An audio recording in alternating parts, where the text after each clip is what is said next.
This is Gary Johnson. Today is the 9th of June, and we're at the Chicago History Museum. And could you please state your name? Timuel, Timuel, D as in David, Black, B-L-A-C-K. Thank you very much. And I have to confess, I'm a little intimidated. Number one, because of your long and fascinating career, but secondly, because you yourself have conducted many interviews as a writer. So we're going to turn the tables on you. Just again, for the record, have you ever done any oral histories before, and where would a research find those, if you have done any? I have done in the style of stud circle. Right.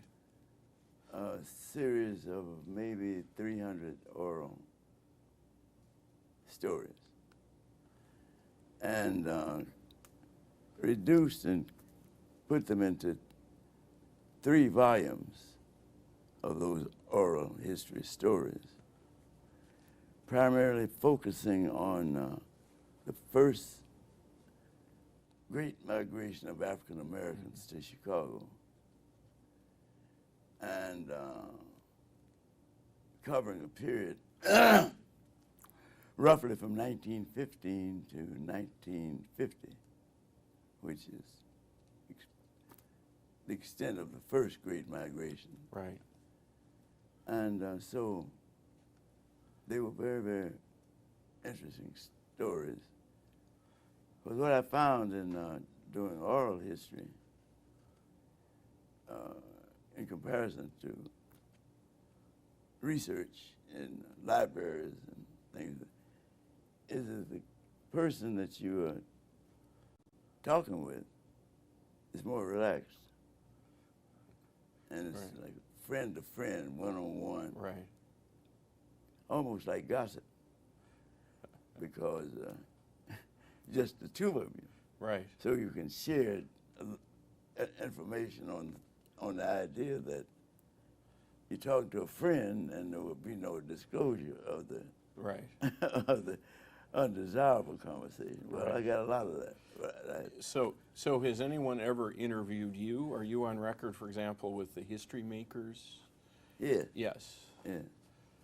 In Yeah. fact, I was one of the first, even before Belafonte. Really? Yeah. Really? I guess they were experimenting. They want to get somebody. Is that right? That would be. Well, you're one of our first for this project as well. Thank you. And this project focuses especially on the era of the late Mayor Daley. Mm-hmm. And so we'll ask you certain questions that we ask each of our interviewees, but we're here to learn about your whole life. So it won't just be Mayor Daley, it's going to be Tim Black, but including Mayor Daley.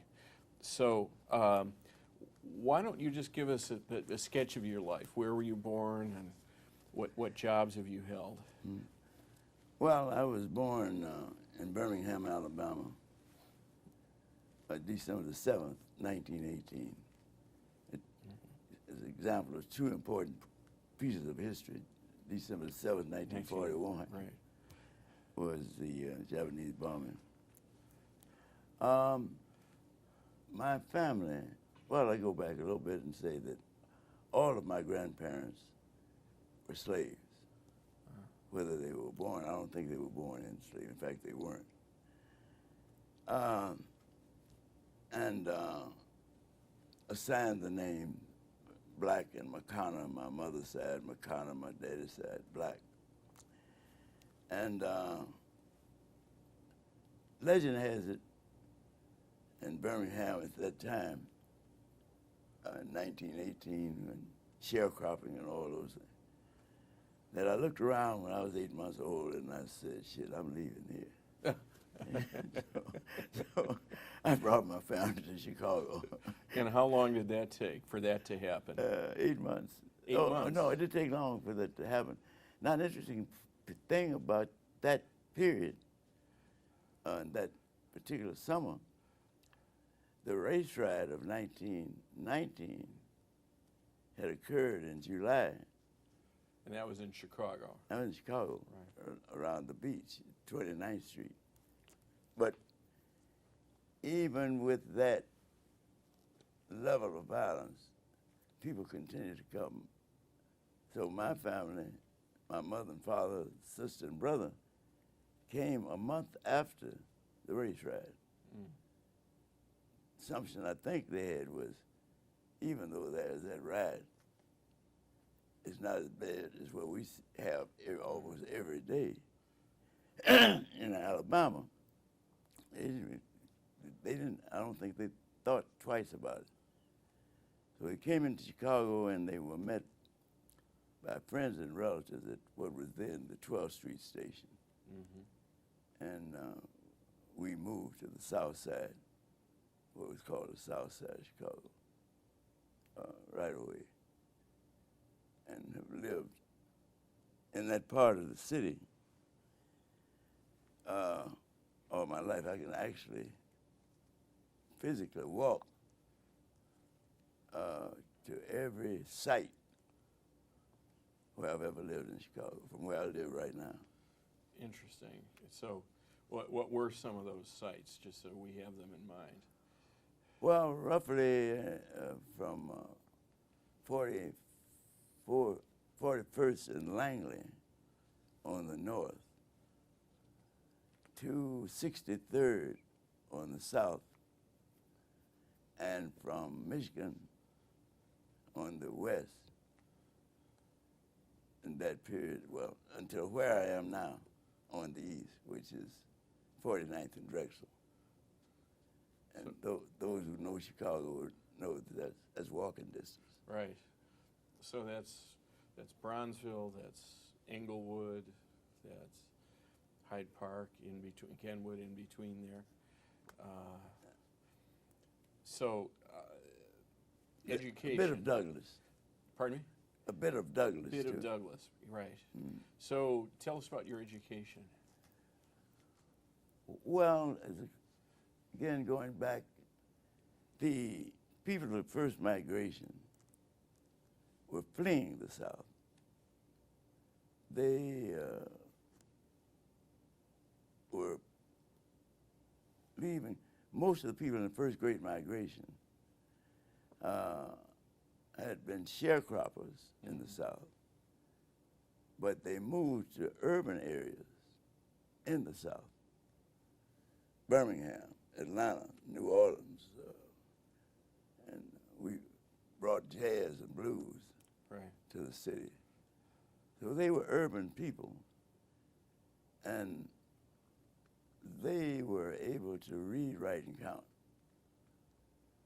My grandparents could read, write, and count. Therefore, sharecropping, they knew when they were being cheated because they could count.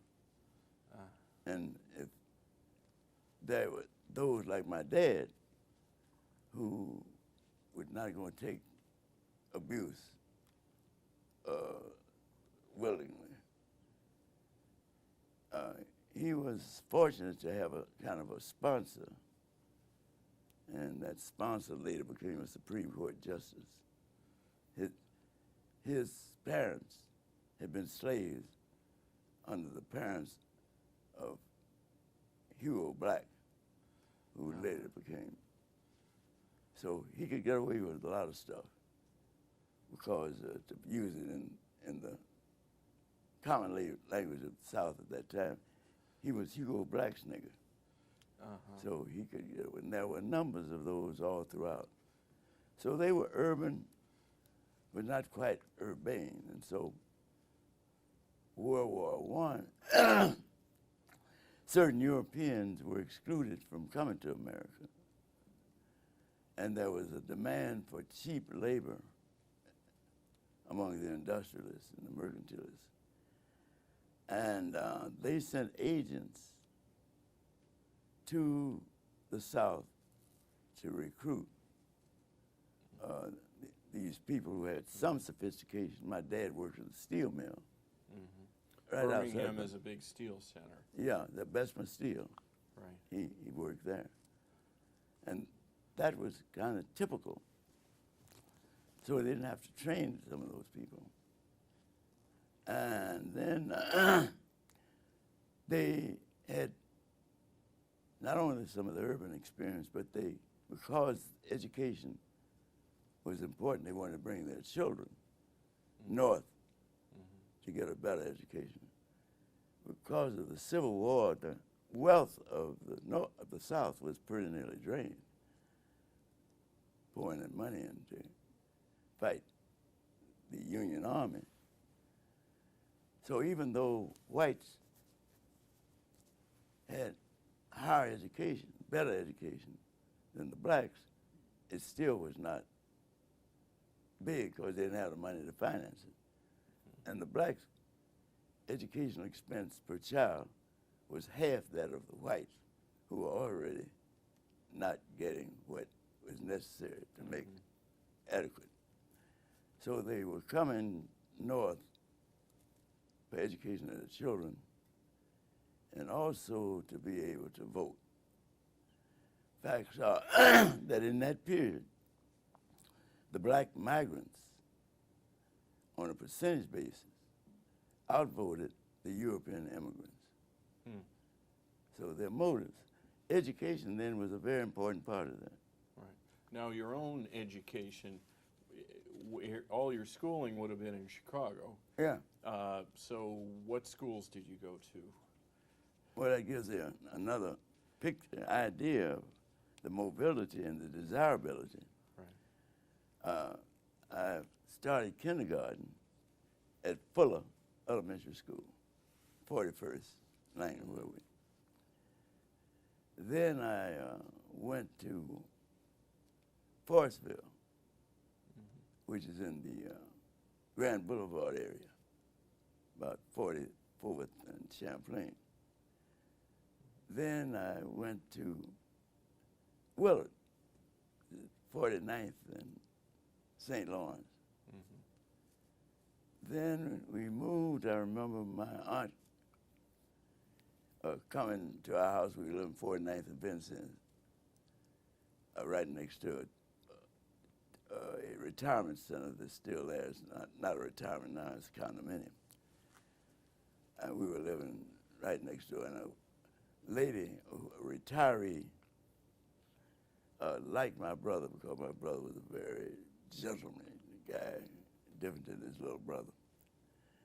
And so she would come to our house to coach and tutor. She'd former teacher, retired. And so and then she'd include me in the tutoring and things of that sort. So one day my Aunt Lucille, came and said, "Matty, you know, those Negroes are moved on the other side of Grand Boulevard." And my mama said to my dad, "Come on, let's go." So we began to pack up.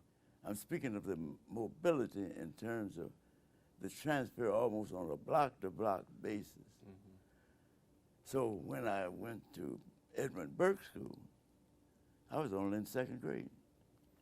I'd already been to 3 other schools. And that was pretty typical. People were moving as blacks opened up. That's right.